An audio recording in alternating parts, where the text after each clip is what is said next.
Hello दोस्तों, good morning. तो आज हम 12 अक्टूबर की करंट अफेयर पढ़ने वाले हैं और आज के जो भी इम्पोर्टेंट क्वेश्चन होंगे उनके बारे में हम जानेंगे। इसकी पीडीएफ आपको कहाँ पर मिलेगी? इसकी पीडीएफ आपको टेलीग्राम चैनल सीटी करंट अफेयर पर मिल जाएगी और साथ ही साथ में जो वीडियो का डिस्क्रिप्शन है वहाँ पर भी आप जो इसकी पीडीएफ है उसको आप डाउनलोड कर सकते हैं। और इसमें हम टॉप 12 क्वेश्चन पढ़ने वाले हैं और आपको यदि कोई भी डाउट होता है तो आप कमेंट कर सकते हैं। तो चलिए फिर हम पहला क्वेश्चन देखते हैं। देखिए क्वेश्चन काफ़ी इंपॉर्टेंट है ये। देखिए यहाँ पर भारत का पहला वर्टिकल लिफ्ट रेलवे सी ब्रिज जिसका नाम क्या है, न्यू पंबन ब्रिज, कहाँ बनाया जाएगा? तो आप यहाँ पर देख सकते हैं इस तरह से ये रेलवे यानी रेल का तो ब्रिज है, यानी यहाँ पर रेल चलेंगी। और यहाँ पर ये सी ब्रिज है, सी का मतलब ये समुद्र के ऊपर बनाया गया है और इसका जो नाम है वो क्या दिया गया है, न्यू पंबन ब्रिज। देखिए यहाँ पर इससे पहले पंबन ब्रिज था लेकिन वो काफ़ी पुराना हो गया था, लगभग 100 साल पुराना वो हो गया था। तो अब उसकी जगह पर नया पंबन ब्रिज बनाया जा रहा है और यह भारत का वर्टिकल लिफ्ट रेलवे सी ब्रिज है। वर्टिकल का मतलब क्या होता है? वर्टिकल का मतलब होता है ऊर्ध्वाधर यानी ऊपर की ओर।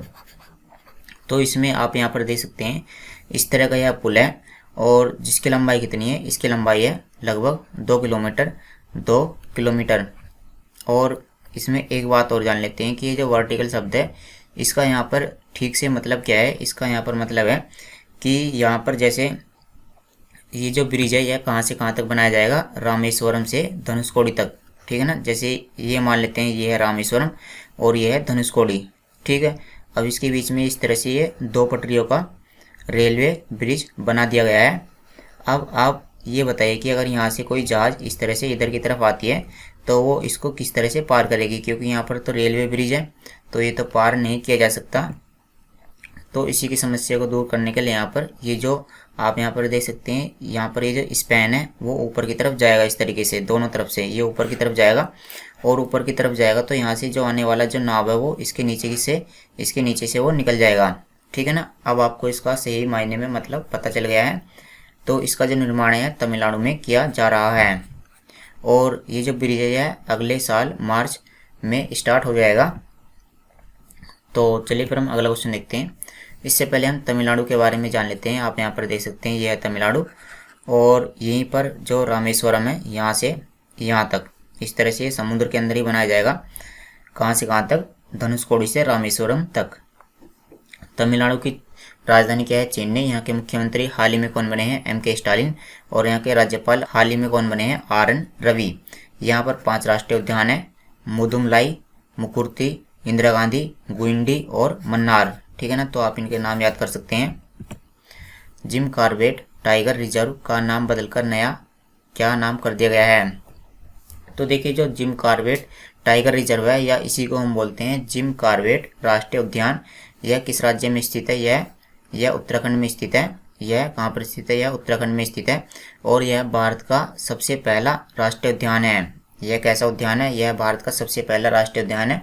और देखिए इसका जो नाम है वो अब बदल दिया गया है और इसका नाम अब रामगंगा राष्ट्रीय उद्यान कर दिया गया है। देखिए इसके बारे में मैं आपको थोड़ी सी जानकारी देना चाहूँगा कि जब ये राष्ट्रीय उद्यान बनाया गया था तो ये बनाया गया था 1936 में।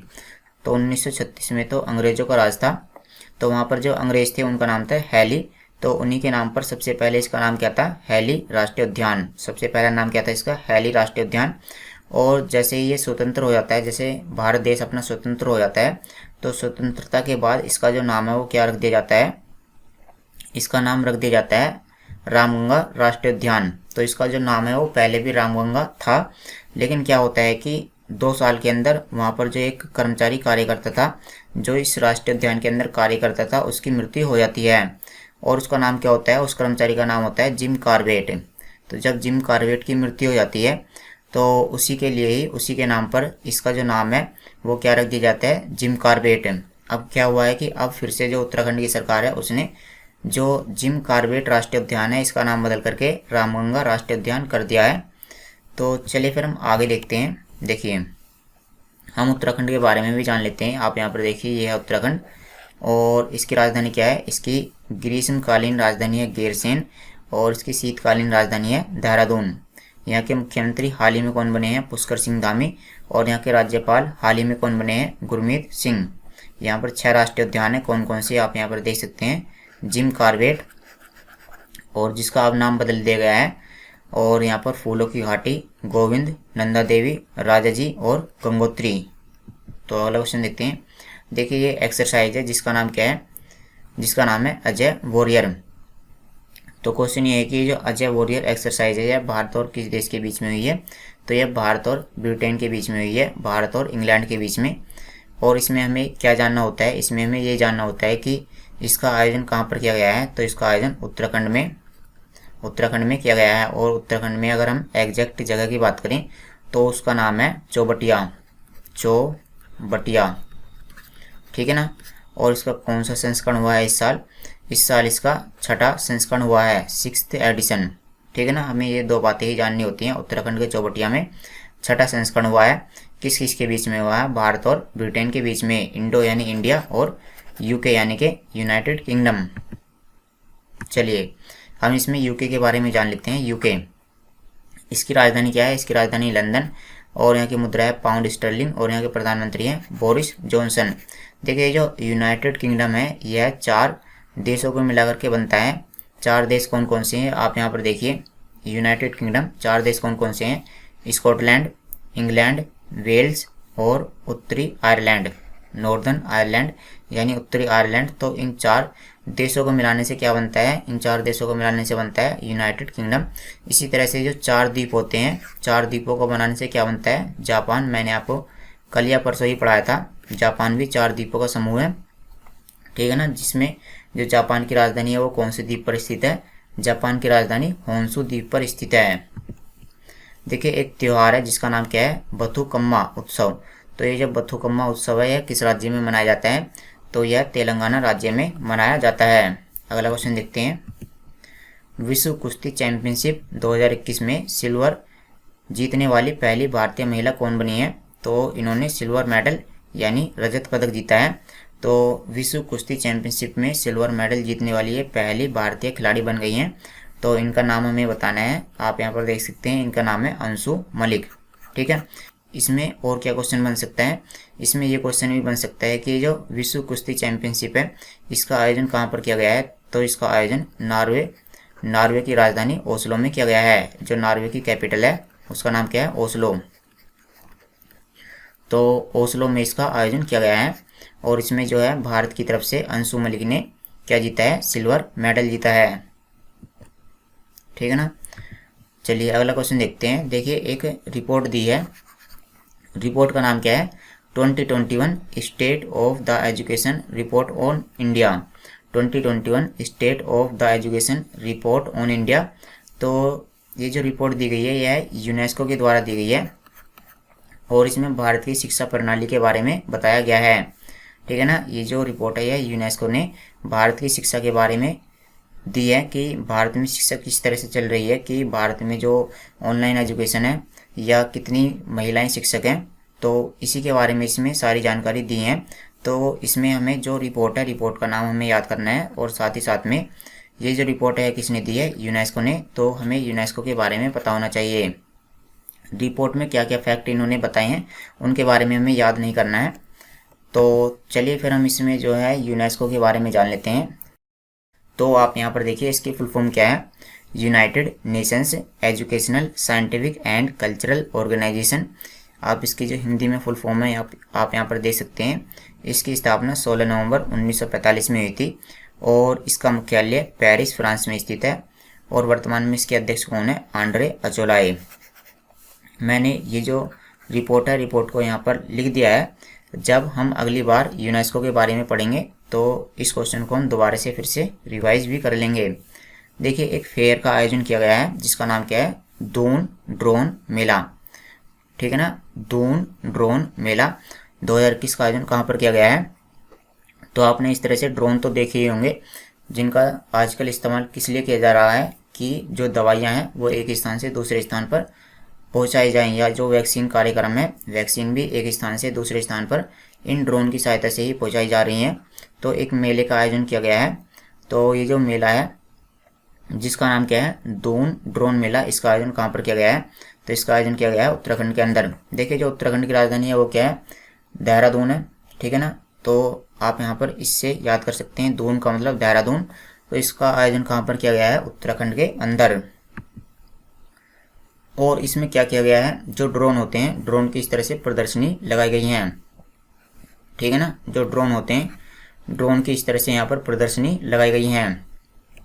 और जो नागरिक उड्डयन मंत्रालय के मंत्री हैं, केंद्रीय नागरिक उड्डयन मंत्रालय यानी सिविल एविएशन, तो उसके जो मंत्री हैं उन्होंने इसमें पार्टिसिपेट किया है और इस मेले का उद्घाटन भी यहाँ पर इन्होंने किया है।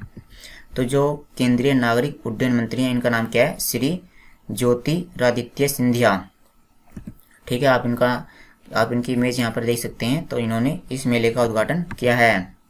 देखिए एक मिशन है, ये क्वेश्चन काफ़ी इंपॉर्टेंट है। मिशन कवच कुंडल, मिशन कवच कुंडल को किस राज्य की सरकार ने लॉन्च किया है?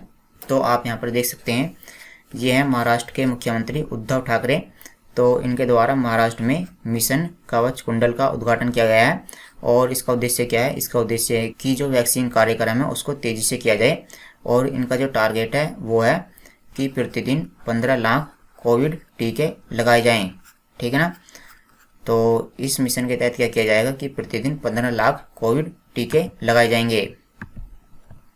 देखिए जो सरकारी कंपनी एयर इंडिया थी, एयर इंडिया, इसको किस कंपनी ने खरीद लिया है? तो एयर इंडिया को किस कंपनी ने खरीदा है? तो इसको खरीदा गया है टाटा सन्स के द्वारा, ठीक है ना। और इसको कितने रुपए में खरीदा गया है? इसको खरीदा गया है 18,000 करोड़ रुपए में। तो आप इस फैक्ट को याद कर सकते हैं कि जो एयर इंडिया अब से पहले जो सरकारी कंपनी थी, इसको किसने खरीदा है? इसको खरीदा है टाटा सन्स ने। देखिए क्या है कि आप यहाँ पर देखिए, किस राज्य के गुरु घासीदास राष्ट्रीय उद्यान और तमोर पिंगला वन्यजीव अभ्यारण्य, तो ये तो है राष्ट्रीय उद्यान गुरु घासीदास, और ये क्या है? ये है वन्यजीव अभ्यारण्य जिसका नाम क्या है? तमोर पिंगला, ठीक है ना। यहाँ पर दो चीज़ें हैं अलग अलग। तो ये तो राष्ट्रीय उद्यान था और ये क्या था? वन्यजीव अभ्यारण्य। तो इन दोनों को मिला करके इन दोनों को क्या बना दिया गया है? इन दोनों को टाइगर रिजर्व बना दिया है। यानी अब ये दोनों जो स्थान है ये टाइगर रिजर्व का भी कार्य करेंगे। तो हमें बताना है कि जो गुरु घासीदास राष्ट्रीय उद्यान है और ये तमोर पिंगला वन्यजीव अभ्यारण्य यह किस राज्य में स्थित है? तो ये स्थित है छत्तीसगढ़ राज्य में, ठीक है ना। अब इनको क्या बना दिया गया है? अब इनको टाइगर रिजर्व बना दिया गया है। बाघ संरक्षित क्षेत्र इनको बना दिया गया है। चलिए क्वेश्चन नंबर 11 देखते हैं। विश्व प्रवासी पक्षी दिवस कब मनाया जाता है? तो ये जो दिवस है यह साल में 2 बार मनाया जाता है। आप यहाँ पर देखिए, यह दिवस हर साल 2 बार मनाया जाता है। सबसे पहले यह मनाया जाता है मई के दूसरे शनिवार को, और फिर यह मनाया जाता है अक्टूबर के दूसरे शनिवार को। तो मई का दूसरा शनिवार और अक्टूबर का दूसरा शनिवार। और इस साल जो अक्टूबर का दूसरा शनिवार कब आया है? वो आया है 9 अक्टूबर को। तो प्रवासी पक्षी यानी कि जो पक्षी जो है भोजन की तलाश में या पानी की तलाश में एक स्थान से दूसरे स्थान पर चले जाते हैं, तो उन्हीं के जो उनकी उपयोगिता है, उन्हीं की उपयोगिता को जागरूक करने के लिए यह दिवस मनाया जाता है। और इसकी थीम जो है आप इसको याद कर लीजिए। जो मई में ये वाला दिवस जो बनाया गया था मई के दूसरे शनिवार को, तो उस समय भी इसकी जो थीम थी वो यही थी, सिंग फ्लाई सोर लाइक ए बर्ड, ठीक है ना। अब ये थीम जो है काफ़ी इंपॉर्टेंट हो जाती है क्योंकि ये 2 बार काम में आई है। चलिए लास्ट क्वेश्चन है, विश्व डाक दिवस कब मनाया जाता है? तो विश्व डाक दिवस हर साल मनाया जाता है 9 अक्टूबर को। और ये तो विश्व डाक दिवस है, और जो राष्ट्रीय डाक दिवस है वह कब मनाया जाता है? वह मनाया जाता है 10 अक्टूबर को, ठीक है ना। ये दोनों दिवस एक साथ आते हैं, 9 अक्टूबर और 10 अक्टूबर। पहले आता है विश्व का, फिर आता है इंडिया का। और 9 अक्टूबर को यह क्यों मनाया जाता है? 9 अक्टूबर को यह इसलिए मनाया जाता है क्योंकि आप यहाँ पर देखिए 9 अक्टूबर को यूनिवर्सल पोस्टल यूनियन की स्थापना हुई थी। यूनिवर्सल पोस्टल यूनियन की स्थापना हुई थी 9 अक्टूबर को, 9 अक्टूबर 1874 को, ठीक है ना। तो चलिए फिर दोस्तों आज की वीडियो में इतना ही। Thanks for watching the video. कल मिलते हैं आपसे।